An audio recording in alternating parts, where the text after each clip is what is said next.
Очень интересный факт, господа.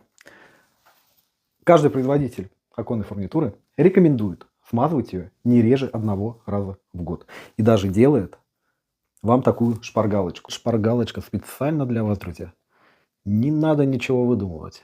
И как бы тогда возникает вопрос, а зачем тогда придумывать какие-то мифические режимы зима-лето, если производитель уже обо всем позаботился? А еще один секретик. Если вы вдруг по какой-то причине откроете какой-то каталог оконной фурнитуры, вы не увидите там про режимы зима-лето. Ну это так, если вдруг случайно попадется.